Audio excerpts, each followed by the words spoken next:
time now for yours truly, Johnny Dollar.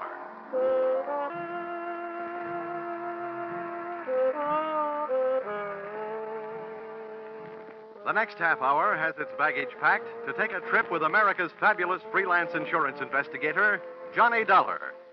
At insurance investigation, he's just an expert. At making out his expense account, he's an absolute genius.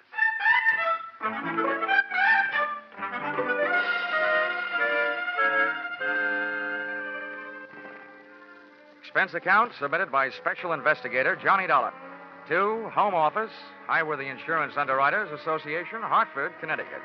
Attention, General Manager Harvey Anthony. Dear Mr. Anthony, here is your problem. The following is an accounting of my expenditures in the case of the $100,000 legs, or who put your company out on the limbs. Expense account, item 1, $60.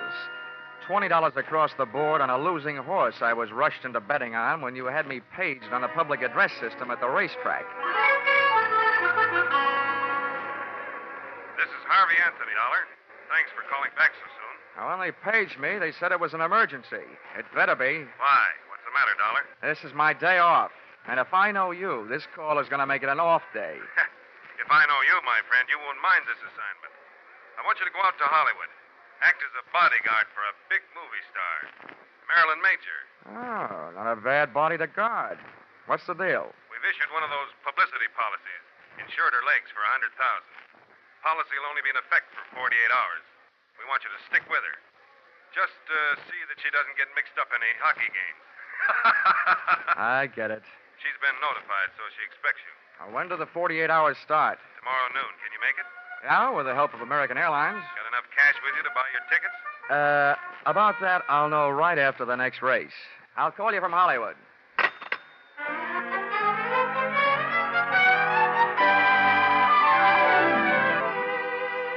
Expense account, item 2, $10.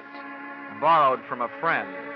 Taxi fare from the racetrack to town, where I cash check to pay, item 3, $186.13. Plane fare, Hartford to Hollywood. Item 4, $350.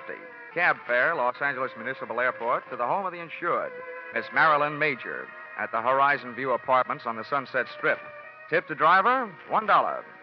Miss Major's apartment had the best view of the horizon, it being the penthouse. But her outlook was anything but rosy. I found the apartment door open. First I looked in, then I went in.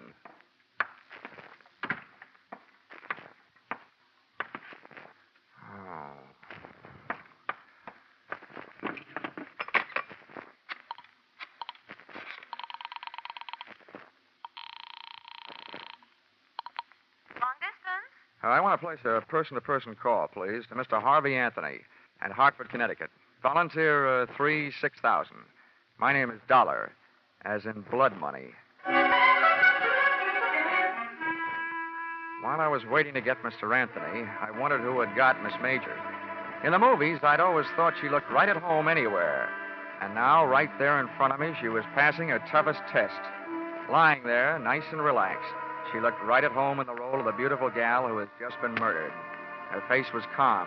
Her legs were neatly placed in the best of cheesecake tradition. The only thing not quite as it should have been was a very real bullet hole, which she was wearing where an earring should have been. But the next cameras that would be taking her picture would be police cameras. B pictures. B for bloody. Mr. Dollar? Oh, yeah? Here's your party. Go ahead. Oh. Hello? Hello? Hello, Dollar? Yeah, this is Dollar, all right. Anthony, first I want to tell you, those legs you insured are still in beautiful shape. Good, fine. I only hope you didn't also insure Miss Major's life. She's dead. What? Marilyn Major dead? That's right. Oh, we certainly do insure her life. We only issued that publicity policy on her legs as a courtesy. Dollar, get to work on it right away. I'll get to work on it, but don't waste too much hope. To me, it looks like your only out is if the policy does not pay off on murder. Murder? Good heavens. Well, there may be something about the case that'll save us from paying double indemnity for death by violence. Oh, this is death by violence, brother, any way you look at it. Okay, Anthony, I'll get to work on it right after I call the cops and make a report. Do your best. Goodbye. Okay, goodbye. Well. up that telephone, mister. The dame standing in the kitchen doorway had .32 caliber steel in her hand to back up the brass in her voice. She was a youngster, but obviously an old-timer at a lot of things. Her hair was the same color as the murdered woman's, smoke blonde, and her dress was tobacco brown and round and firm and fully packed. I said put down that phone. Yeah, sure, okay. Now, you do me a favor, will you? If you feel you want your finger near that trigger, how about moving it up to the front end of the trigger guard, huh? Mister, I only heard part of what you said, but you're not calling no police. What makes you think so? That dame in there's done me enough harm. I came here to kill her, but somebody beat me to it, and I'm not taking the rap. Okay, so beat it. Who cares? Then I'll call the police. Somebody's going to eventually. Before I go, I'm finding a few things and taking them with me. Now, come on, get up on your feet, mister. You're coming with me in the bedroom. Okay. Don't get excited. Okay, mister. Over against that wall with your face in close and your hands straight up. Come on, move. All right. You learn this at the movies or by watching your friends work? Don't be a wise guy. I'm not as dumb as I look. Now, hold still. Look, sister, by this time I shouldn't still like you well enough to warn you, but what you're doing right now will get you in plenty of trouble, even if you didn't commit this murder. I'll take that chance.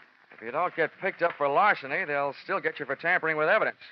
As far as the police are concerned, at the scene of a murder, nothing gets touched. They like it that way. What I'm taking won't even be missed. There are plenty more here just like him. That's all she's gotten here. Love letters from men.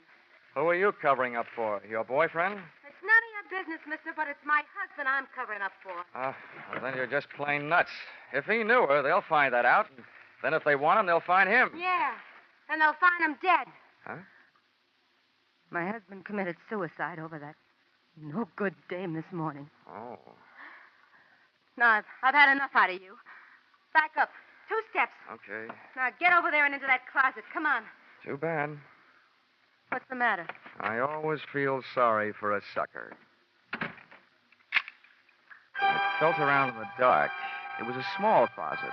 That meant not much air. That meant doing something about it. I took my fingernail file, stood it on edge, and slipped it under the door, pressing down the nap of the rug. I did the same with my fountain pen. That would at least allow a small supply of air to sneak into my stuffy little cell. And then I glued my ear to the thin wooden panel that separated me from the bedroom. It wasn't long before my captor apparently completed her search. I heard her pass the closet door and head for the front room. I didn't hear her dial the phone, but it didn't take me long to realize that's what she was doing and who she was calling. Give me the police. This is an emergency. Hello? Hello, police. I want to report a murder. All right. Hello? There's been a murder. The movie star Marilyn Major in the penthouse. The Horizon View apartment on the Sunset Strip. Never mind who I am. I've caught the murderer. You'll find him locked up in the closet. From the moment she hung up, I could only guess what was happening. I heard a man's footsteps rush in and then his voice. Blackmail me, will you, you cheap little dog? That's what I'm paying you for these letters. Now I'm taking them with me. I didn't think I had the time to spend picking the lock on the closet door, so I started kicking.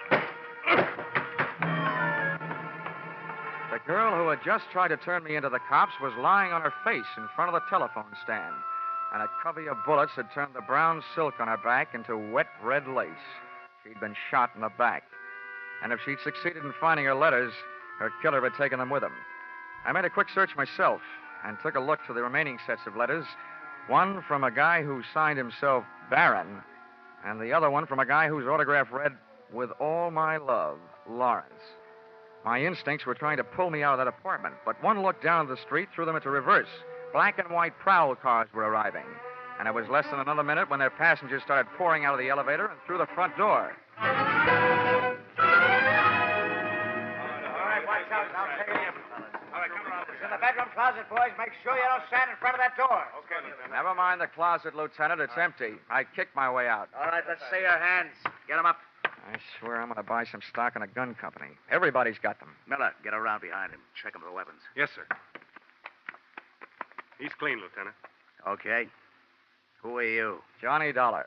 And if you lend me back my right hand, I'll give you my ID. It's in my wallet. Keep him up. Miller, get his wallet. Yes, sir.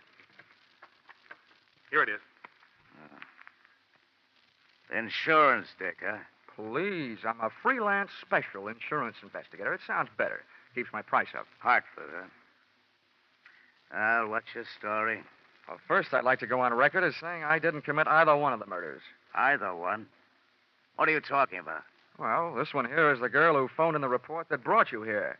The one she was talking about, Marilyn Major, is lying just as dead on the floor in the bedroom. Miller, get in there and take a look. Yes, sir. While he's looking, you keep on talking. Okay, I'll start from the beginning. I was sent out here by Highworthy Insurance.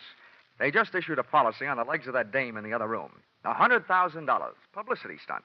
I was supposed to protect their interests. What do you mean by that? Well, what do you think? I was supposed to see that she didn't attempt any Hindu fire dances or try walking any tightropes during the next 48 hours. Well, your worries are over in that department, at least. What else? When I got here, the door was open. I walked in and found her, dead. Any way to prove that? Any witnesses? Just one. She's lying there behind her. Uh-huh. Over the phone, she accused you of the murder. That's the wrong kind of a witness. No, Lieutenant. The wrong kind of dame. She knew I didn't do it. She was somewhere in this apartment when I arrived. Then why did you say it? I can hardly ask her. Listen, Lieutenant. She did tell me that she came here to get some letters. Her husband had written them to the major dame. She said she was trying to protect him.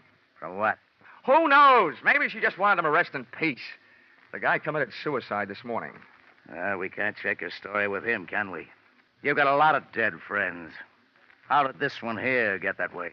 I'm not sure. While I was in the closet, I heard her call you. And then a man came in and yelled something about blackmail at her and shot her. And naturally, he had disappeared by the time you kicked your way out of the closet. That's right. This story of yours may win some kind of a prize, Dollar, but not for me. I'm not a judge. That's one thing in my favor. Hey, Lieutenant, I got something. The dame is dead, all right. And look what I found in that closet. A fingernail file, a fountain pen with a name on it, Johnny Dollar, and a .32 caliber revolver jammed in a shoe. Well, Dollar, that combination puts you in a kind of jam, too. Look, Lieutenant, I think I can make you see things my way if you let me go through my story once more. I was sent out here by Highworthy Insurance underwriters.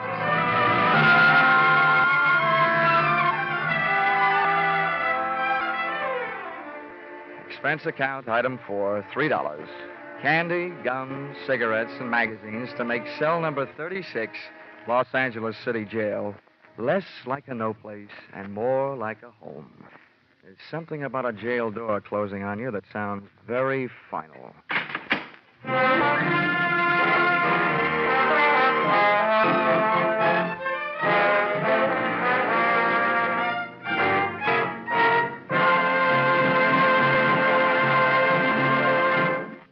In just a moment, we'll return to the second act of Yours Truly, Johnny Dollar.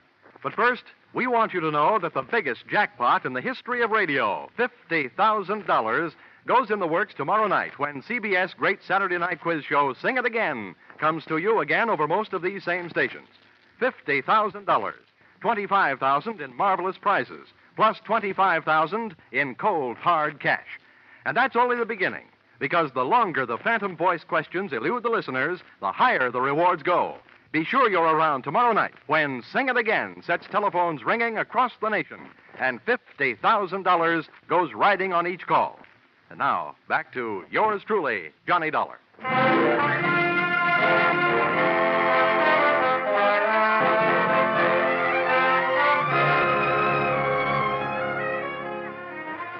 When I accepted this Hollywood assignment, I visualized spending much of my time gazing upon bars, but not the kind offered by cell number 36. The guy who said stone walls do not a prison make had never been a guest in the Los Angeles City Jail. He had a better chance of getting out of Bartlett's quotations than I had of getting out of there. But, as we keep saying in the insurance racket, never say die.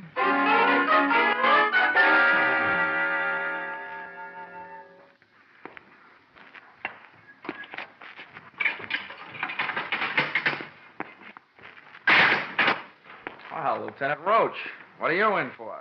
I've heard tell the boys around headquarters have a very funny joke about roaches in jails. But that's not why I'm here. Sit down. Make yourself uncomfortable. Thanks. I can't offer you a mint julep. closest I can come is the spearmint lifesaver. Oh, thanks. This kind of zero is a pleasure after facing the kind we're up against. Huh?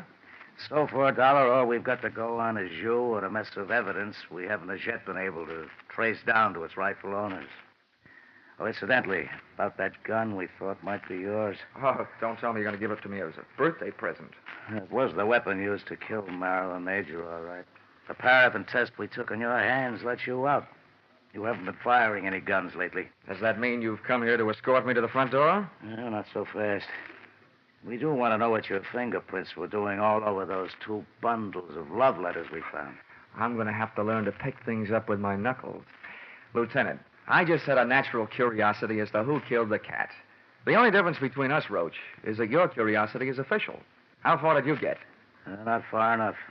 Didn't take much figuring to know that Miss Major has been playing a high-class badger game. All the perfume in the joint couldn't cover up the smell of blackmail. On top of that, we found the 2 batches of letters that you'd been messing around with. One signed Barron, the other signed Lawrence. Those, the fire department should be handling. Oh, yeah. Oh, and remember, there's probably a 3rd set floating around. Why do you say that? I'm not an eyewitness to this, only an ear witness. But from what I could hear inside that closet, the dame who came there looking for her husband's letters found them, and she called you to turn me in. Mm-hmm.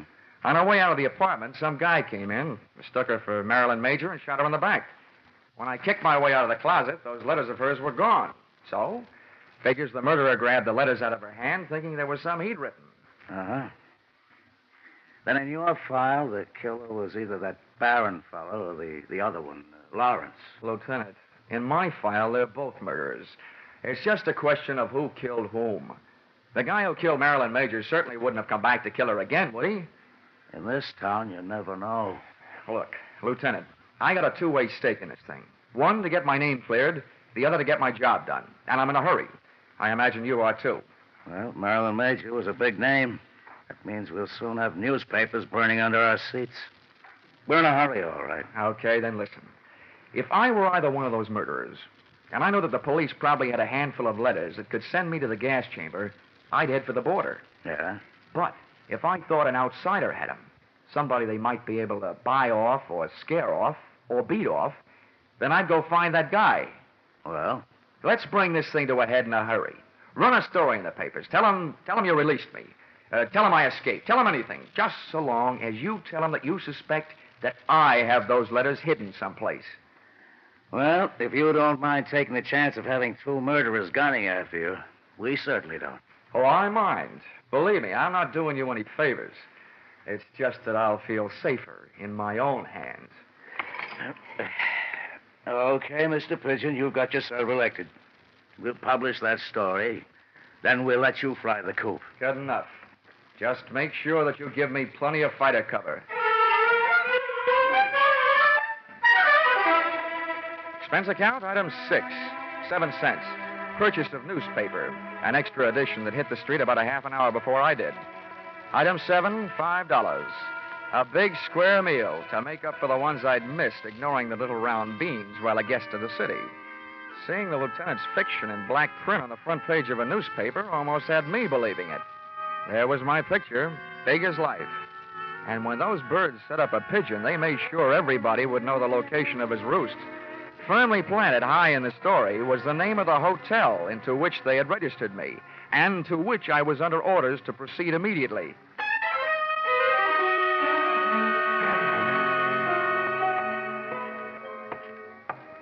As I walked down the hotel corridor to my room, I felt an icy chill and a flight of goose flesh headed south down my spine.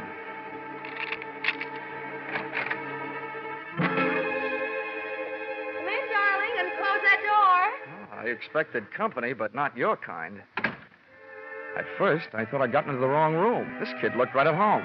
And she used some of the clothes from a half-packed overnight bag to make her look it. So you're Johnny Dollar. Yeah. Thanks for saving me a calling card. Who are you? Alice Hill. Oh, that doesn't mean anything. Otherwise known as Mrs. Lawrence Hill. Oh, Lawrence. Oh, the last time I saw that name, it said with love. But not to you. That's why I'm here. I want those letters. Why aren't you carrying a gun? It'll be here if we need it. We? Yes. My husband's down in the lobby. Look, if you give me those letters he wrote, I'll pack up my little bag and leave, and everybody will be very happy. Yeah? I think I know the next line, but go ahead. I hope you keep on being that smart. My husband was watching for you when you came in, so he knows you're up here. Naturally, he knows I'm here, and he's on his way up. We want those letters. This isn't just a Badger game. This is the World Series. If I don't give you the letters, your husband busts in here, shoots me, and I get written off under the unwritten law. Neat, neat, neat. It's a handy law. You're right. It's covered a multitude of sins. Where are the letters? Where's your husband? What's the matter with you? What do those letters mean to you? Well, right now, they look like my only hold on the future, Mrs. Hill. How do I know that you and your dear Lawrence won't kill me after you get them? Do you want me to take your word for it? Well, I'll have to trust Lawrence. He'll know what to do. I already know. There's nothing else for him to do. Look, Mrs. Hill, why don't you wise up? Your husband is ready to commit one murder to remove the evident motive for another. And he's dragging you into this with him. You'll wind up an accessory before, after, and during the fact. You're running up a blind alley as fast as you can run. And it's too late to turn around, so I'll just have to keep running. Ah, well, here he is. Lace up your track shoes, lady. The race is on. Come in. All right, sit still. Freeze, both of you. It's okay, Alice. You can hold off on the dog and pony show. Save it for the witnesses when they arrive. Don't waste it on Lawrence and me. That isn't Lawrence. What? Oh, so this must be Barron. You all through? That depends on that gun in your hand. Where are the letters? Letters. Yeah, I'm beginning to feel like a mailman when he's late getting around in the morning. There's one thing I want to know. Where did an ugly part-time Romeo like you find all those pretty words you wrote? Look, don't get me sore. I'll blast you, letters or no letters. That's the tone I was trying to bring your voice up to, Mr. Barron. No letters is exactly what I've got to offer. He's lying. He admitted to me that he hasn't. He's trying to blackmail you, Barron. That's what he's doing. Who are you? Never mind. My husband's in the same boat you are. I read the papers. Lawrence, huh? That's right. He'll be here any second. Between us, we'll figure out something. Now, stay away from it, Dollar. I'll answer it. Yeah, good idea. If a man answers, hang up. It'll be Lieutenant Roach. Wait a minute. Okay, answer it, Dollar. But the first wrong word fires this gun. Oh, you can believe me. Nothing but right words are on the tip of my tongue. Hello? Whoever was on the other end of the line decided not to talk and hung up. So I started an imaginary conversation with Lieutenant Roach of Homicide. While I was talking, I was thinking. Barron's voice was the voice I'd heard when I was locked in the closet. That made him the guy who shot the girl who turned me in. By the process of elimination, Lawrence Hill was elected murderer of Marilyn Major. During my talk, which made no sense, and my thoughts, which made plenty of sense, I was checking the length of cord on the phone. I needed Barron a little closer, so I started tossing enough dangerous words into the mouthpiece to draw him closer, threatening me with his mutters, his looks, and his gun. He moved into range, and I moved into action. I heaved the base of the telephone straight into his face. I moved in with my knee right after it. He stumbled back, letting go of the gun, which I kicked under the bed. Then I made a break front out of the dresser next to the bed, using his head to break the front. The water from the cracked-up pitcher hit him in the face, but it didn't do him any good. Hey, get out from underneath there. Get away from that gun. Come on. While I got a hold of your ankles, I got a good mind to do this thing right and heave you out the window. Let go of me. Come on, now, stand up. You. All right, how much do you want? We don't want any trouble. Just let me out of here.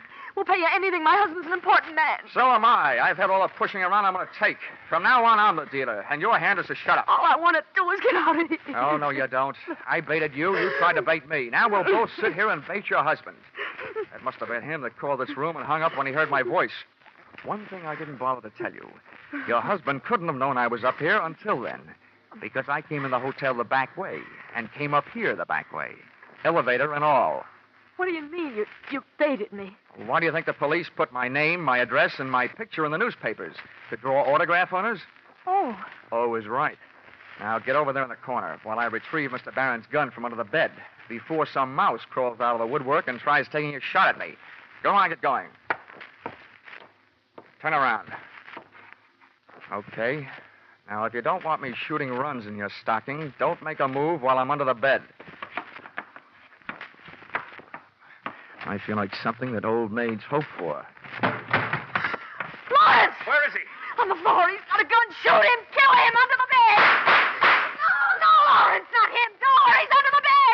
the bed and taking no chances.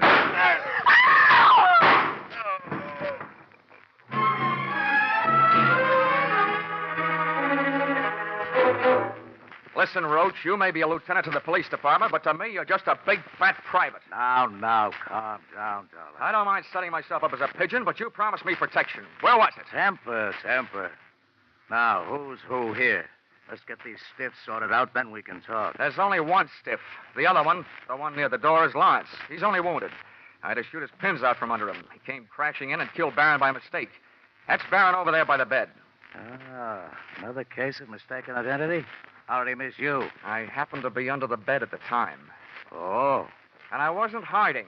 No? I was looking for a gun, and I found it, and I used it. And if I had one right now, I'm not so sure I wouldn't use it on you. You still haven't told me why you left me here alone, holding the sack all this time. I'll tell you why. And I guess it was our fault. The men I had posted in the lobby didn't see you come into the hotel. Well, how do you like that? Johnny Dollar, wise guy. Huh?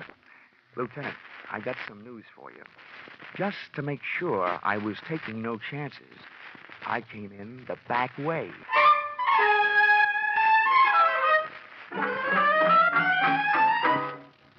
Expense account, item 8, $62. Hollywood Entertainment. Seeing what there is to see at Ciro's. Item 9, $105.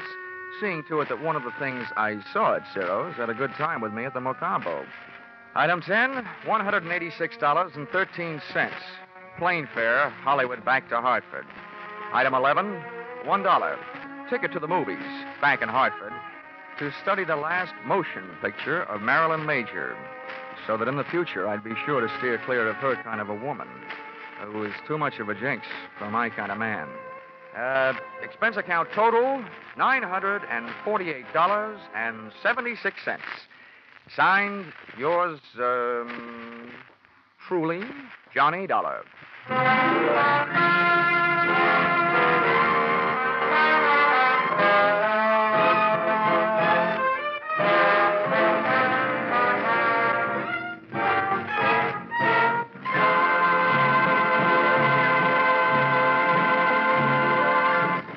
In keeping with the Easter season, you'll hear a different kind of story on CBS Gangbusters tomorrow night.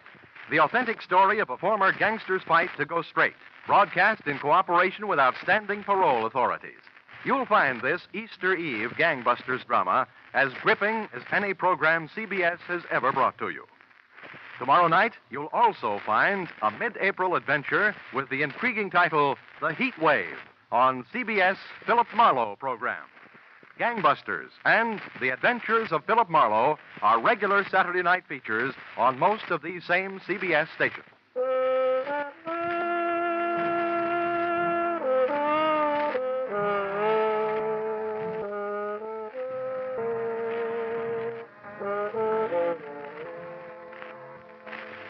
Listen in again next week when CBS brings you yours truly, Johnny Dollar, with Charles Russell as Johnny. Written by Paul Dudley and Gil Dowd with music by Mark Warno, yours truly, Johnny Dollar, is produced and directed by Richard Sandville for CBS, the Columbia Broadcasting System.